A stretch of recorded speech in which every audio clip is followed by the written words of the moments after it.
Ay mga be, samahan nyo akong mag-oyster sa falls. Ay hindi ko alam kung falls or sapa yung pinuntahan namin mga be. Pero basta may tubig mga be. Ayan, na-miss ko talaga yung Talaba na yan. Ito talaga yung binabalik-balikan ko sa La Union kasi bukod sa marami na, mura pa. Siguro mga around 100 to 150 yan isang tabo na. Actually, itong lakad namin biglaan lang talaga. Kaya Talaba lang talaga yung nadala namin, tsaka mga chicheria. Ayan, todo pili nga yung kaibigan ko kasi chinecheck niya kung may mabaho. Ayan, chinecheck niya talaga kasi same silang mabaho. Tapos after nga namin bumili ng Talaba, ayan, nagbiyahe na nga kami. Kunwari, masaya.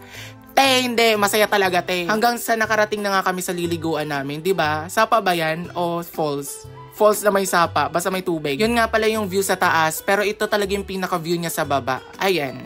Diba? Pwede ka rin dito maglaba, maghugas. Yung tubig hindi siya malamig kasi last time nung pumunta sila dito, malamig yung tubig. Pero ngayon maligamgam, pwede ka na magkape Ayan, tinry na nga ni Akla yung tubig. Ano ba yan? Bakit kasi naliligo agad? Hindi muna tumulong sa mga nagpe-prepared.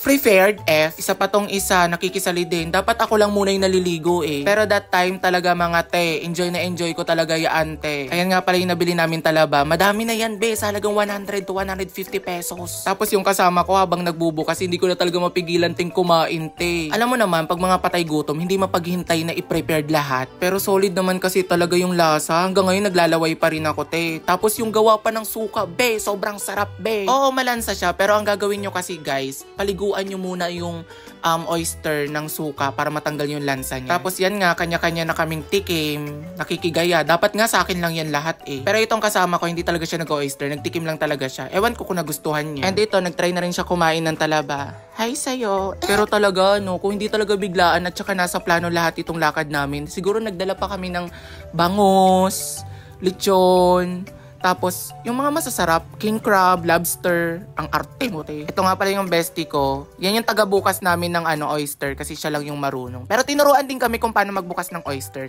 Pero kasi delikado rin talaga magbukas ng oyster kasi nakakasugat talaga siya. Tapos alam mo yun, yung dalawa doon nagpe-prepare. Tapos yung isa dyan, pahayay-hayay lang, kala mo mayaman. Sa sobrang sama ng ugali, ng wisik pa ng tubig sa kasama niya, di man lang naawa. Pero sa totoo lang, siguro masarap dito mag-ihaw-ihaw. Soon, gagawin namin yan. Diyos ko, update ko kayo. Tapos ayan, kain ulit ng Talaba, tapos kwentuhan. Ay siguro masarap din to kapag may kanin. Next time mga dapat kompleto na kami dito mga Actually mga hindi pa naman kami kompleto dyan Konti pa yan. Siguro kapag kompleto lahat ng mga barkada, punong-puno yan isang barangay. Keme! Wala kaming ibang makain dyan mga kaya yan, puro Talaba lang talaga kami. Pati yung utak namin, siguro puro Talaba na din. Tapos inaya ko nga yung kaibigan ko sa baba. Ganyan yung itsura niya sa baba. Mini falls, pwede rin yung mga bata dito, pero careful lang kasi baka madulas kayo. Hindi talaga kami papaawat sa Talaba kasi syempre ito lang yung dala namin. Tsaka kailangan namin tong ubusin. Sayang mga Sobrang sarap talaga ng suka dyan mga Ayan, tinatry niya magbukas ng Talaba. Pero mahirap talaga lalo na't kapag hindi ka marunong. Pero may gusto akong Talaba na tikman yung malaki at saka yung mataba. Ay, grabe, ang mga utak nyo Hindi sa totoo lang, may ganun talagang Talaba. Parang sa Korea yata or sa Japan yun nakukuha. Or sa China. Basta, ini-enjoy ko na lang yung tubig kasi sobrang sarap maligo, mga Tapos itong friend ko, may pa-subtitle. And yun na yun. Tapos na, kailangan na naming umuwi. Baka maabutan ng dilim. Pero syempre, kung pupunta kayo dito, kung ano yung magiging kalat nyo, ligpitin nyo. Yun lang guys, sa susunod na lang uli. Uulan na kasi, baka mabasa kami. Bye-bye!